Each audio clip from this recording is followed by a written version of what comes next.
VCT Masters Tokyo is on the horizon as it begins in less than a week from now. Teams from across the planet are on their way right now to go and give it their all in the first ever post-franchise league Masters.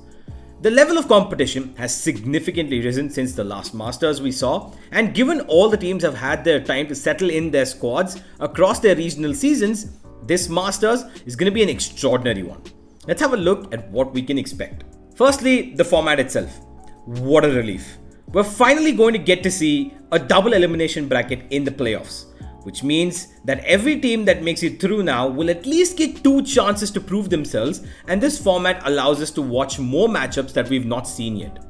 The top 3 seeded teams from each of the 3 regions will be already seated in the playoffs brackets randomly, where 4 teams from the group stages will be joining them, apart from Fnatic already making it there thanks to their lock-in victory.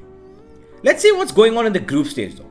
Now, because we saw some of the biggest upsets in the world in the last few days of EMEA and Pacific, we're going to be seeing the giants of Asia DRX, who were taken down in a reverse sweep fashion by rivals PaperX, and a weakened Na'Vi, who were beaten by underdogs FUT in the group stages. From the American continents, we have runners-up NRG and EG, and the 2 Chinese teams, EDG, who've played in Masters before, and the debutants Attacking Soul Esports, who've climbed an incredible ladder to get all the way to Tokyo, and not to forget the silent assassins of T1. We've got the best in the world going at it to find themselves a place in the playoffs against the absolute top, where the American champs Loud, Pacific giants PaperX, VCT lock-in winners Fnatic, and the only team in the world who've managed to beat that Fnatic since their revamp and win the EMEA, Team Liquid, await. There's 2 groups, where 2 teams will qualify and will have a chance at the double bracket elimination there too. And we've got some interesting teams who could get eliminated in the beginning itself. NRG and Na'Vi are in the same group alongside T1 and EDG in Group A. And the very first match NRG have is against Na'Vi, which is going to be a banger because both these teams haven't faced each other yet, so we have no idea what could come out of this. But either way of this result, it is highly likely that NRG and Na'Vi will be the 2 teams to head out from this group into the playoffs, because NRG have been really good in the last 1 month of this season, whilst Na'Vi are filled with a squad that are experienced in winning this competition, even though they are currently seeming to be a little weaker than usual. In Group B, we have the almighty DRX alongside the resilient Evil Geniuses and the underdogs Foot and the mysterious ASE. DRX have never really lost in the group stages, and I believe that they are looking to exact revenge on PaperX, which might enrage them to take out the rest of the competition as well. In this group, they seem to be the top dogs, but the remaining 3 are going to be a little difficult to decode. EG are heading to Masters without their prodigious talisman Demon 1, who absolutely wreaked havoc for EG and got them to qualify, but unfortunately, he cannot travel with the team. The chances without him are truly hanging in the balance. Foot, on the other hand, are an unpredictable but very stable team. They understand each other really well and look like they could be the second team to qualify from this group, unless we see something outrageous from the absolutely unknown Attacking Soul, who are coming into this competition as the mystery because no one's ever faced them except EDG. This is going to be a very tricky and entertaining group. Talking about the main event itself, there's a couple of things that come to our notice. The stories that have developed in the last few months. From lock-in to Masters, from Sao Paulo to Tokyo. There have been teams who have already unraveled stories with each other. One of the biggest ones being Fnatic and Liquid. The biggest highlight of the recent past. Fnatic looked like probably the best team ever created in Valorant yet, and since that immortalized win against Loud at Sao Paulo, they've been unstoppable, going unbeaten across the entire EMEA league stage all the way until the finals, only to be stunned by a constantly improving Team Liquid who beat them 3-1 and shocked the world by one of the biggest upsets we've ever seen.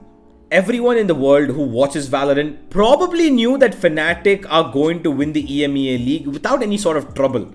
But at the same time, the world was also looking at which team would be the first ones to hand them their first loss. Most of us thought it would be DRX or Loud when they'd meet them in Masters, but Liquid outclassed them in the VCT EMEA Grand Finals. What a time to do it as well, while winning a coveted trophy. And because of this, Fnatic are for sure looking to turn that around by winning Masters while defeating Liquid on the way. The one trophy that has evaded Boaster & Co. for the longest time.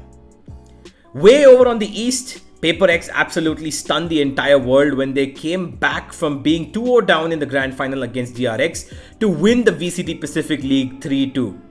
A game that was not just filled with entertainment, but the true pinnacle and identity of PaperX's success, as they had beaten not once but twice in a row the one team they consider as their kryptonite. Although it is currently unknown whether their main man, innocent looking absolute killing machine monster Reina God something will be traveling with them to Tokyo, PRX are working on making it happen, while they have currently benched Benkai and Cigarettes will be the main substitute.